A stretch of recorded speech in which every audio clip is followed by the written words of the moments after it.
Bonjour à toutes et à tous, c'est un réel plaisir de vous retrouver pour une nouvelle émission de BX-Foot, une émission consacrée aujourd'hui à un super événement, le Handifoot Festival des Verts.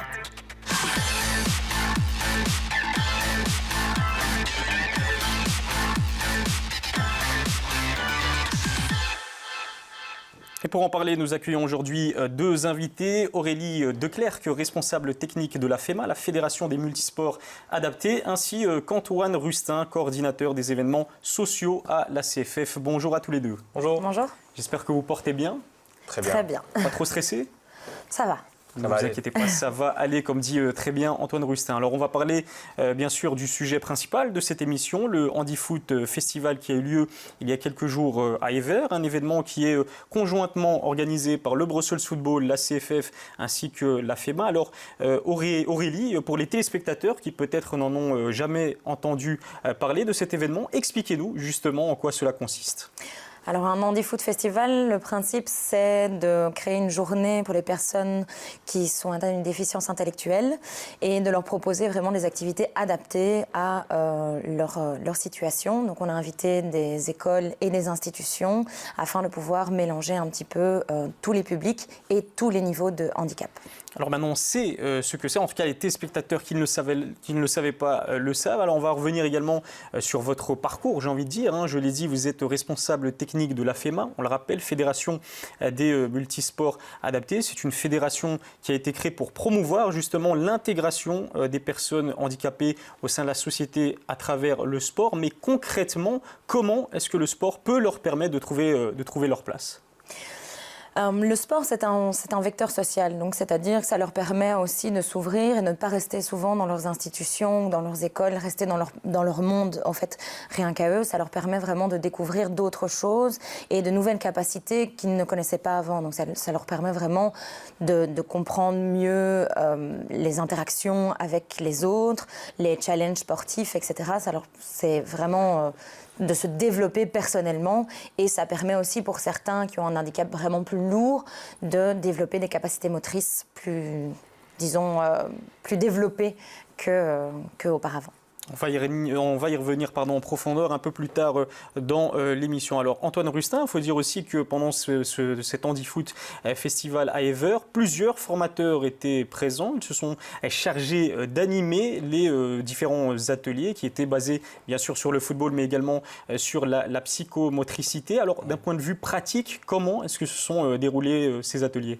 Eh bien, donc on a organisé ça avec nos formateurs à la CFF, avec certains formateurs de la FEMA également.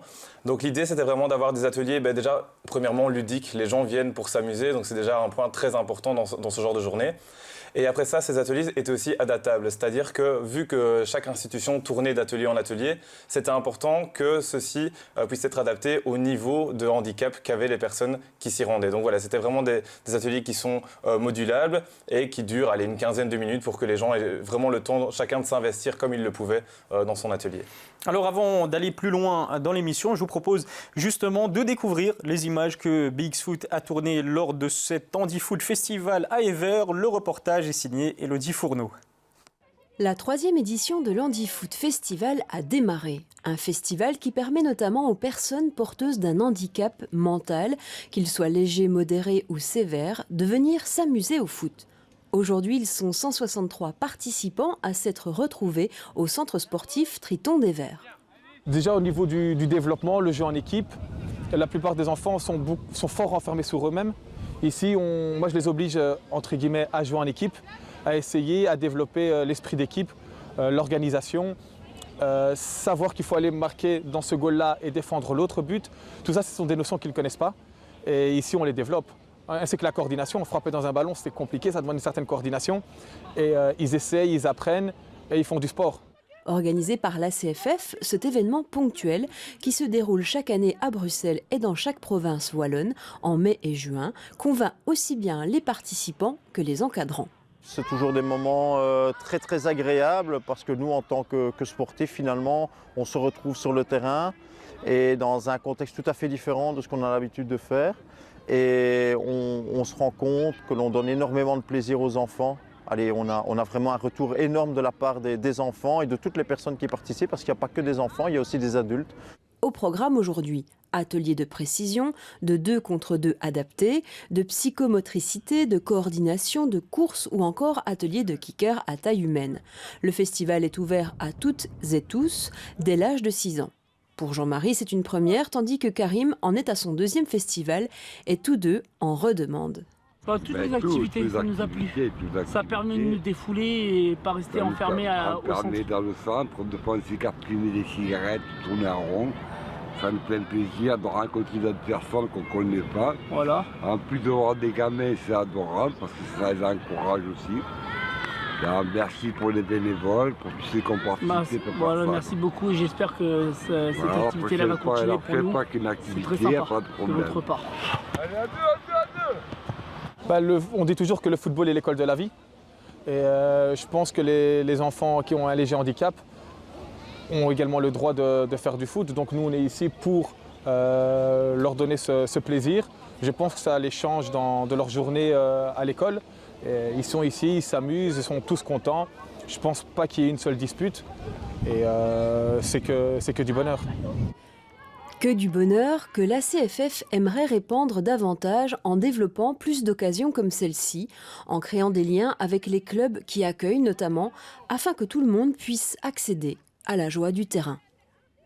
Alors on l'a vu dans le reportage et c'est vrai que les participants étaient vraiment très contents de pouvoir jouer au football. Alors Aurélie Declercq, qu'est-ce que ça vous fait de les voir aussi épanouis ?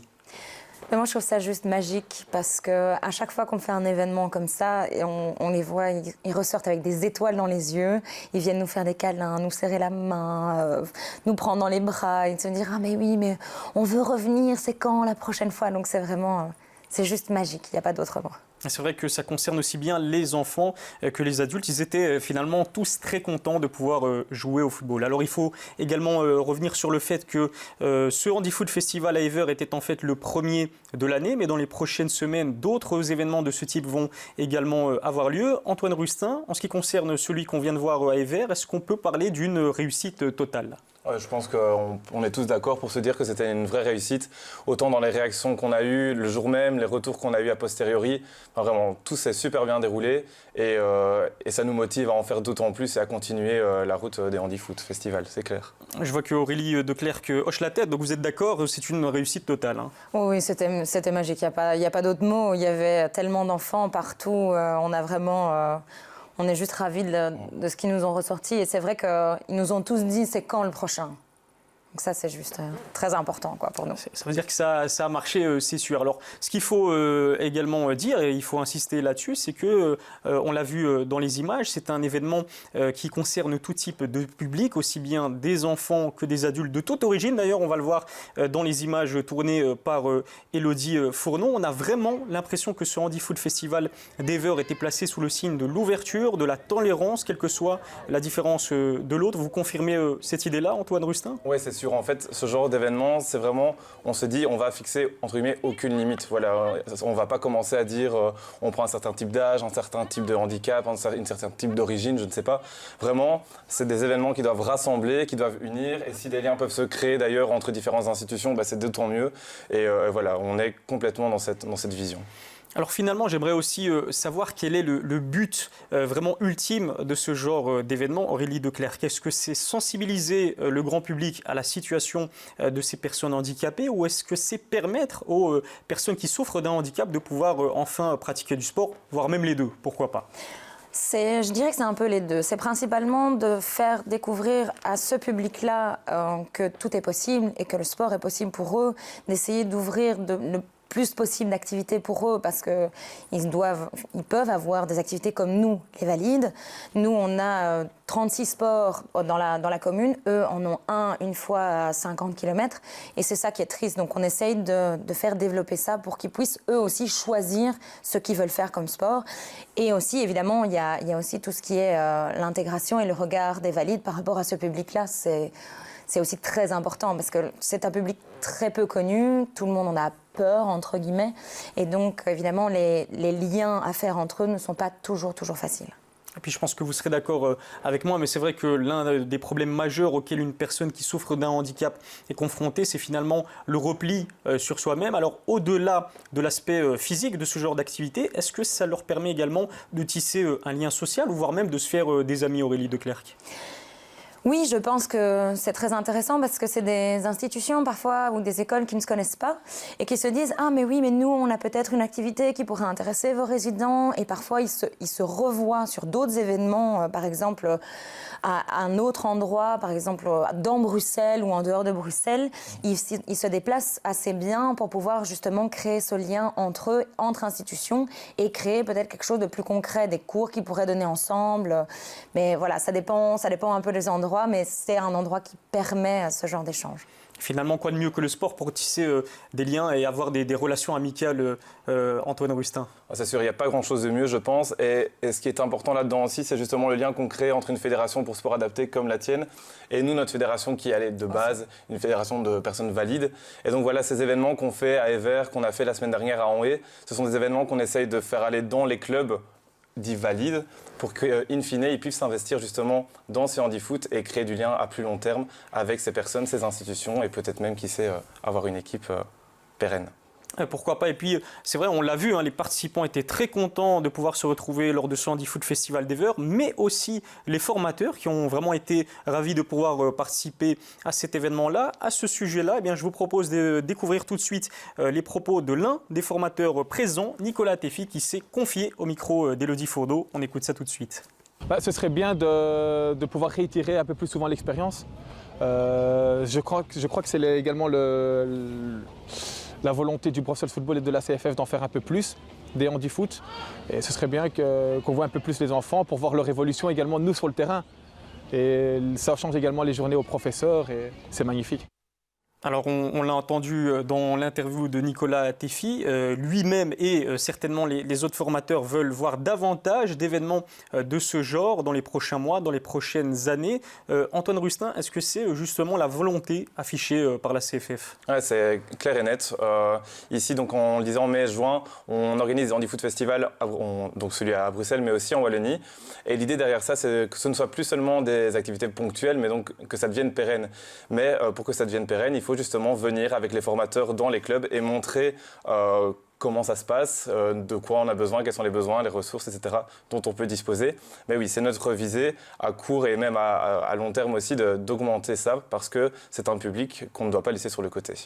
Et puis vous en avez touché également un mot, mais mardi dernier, si je ne dis pas de bêtises, donc un Handifoot Festival a eu lieu à Anhoué. J'espère que je prononce bien le nom de la ville. Donc 80 personnes ont pu participer à ce Handifoot Festival. D'ailleurs, c'était le premier dans la province de Namur. Antoine Rustin, est-ce que c'est finalement le signe, le symbole que la situation évolue en Belgique de la bonne manière ? J'en ai bien l'impression. Ça se voit déjà dans les relations qu'on a avec les clubs. On voit qu'ils sont déjà beaucoup plus enclins à faire ce genre d'événements. On voit aussi la retombée que ça a, l'intérêt que les gens portent à ces événements. Voilà, les 80 participants qu'on a eu à Anhoué, c'était super aussi. Ils se sont tout autant amusés que ceux qu'on a eu à Evere. On s'adapte aussi au public. On a eu des publics un peu différents de celui d'Evere. Mais voilà, c'est ça qui est chouette aussi. C'est toute cette multiculturalité. Et voilà, je pense qu'on va vraiment dans la bonne direction. Et je suis très content des résultats qu'on a pour l'instant. Aurélie, vraiment la diversité, finalement, c'est le maître mot de ce genre d'événement, de ces Handifoot Festival.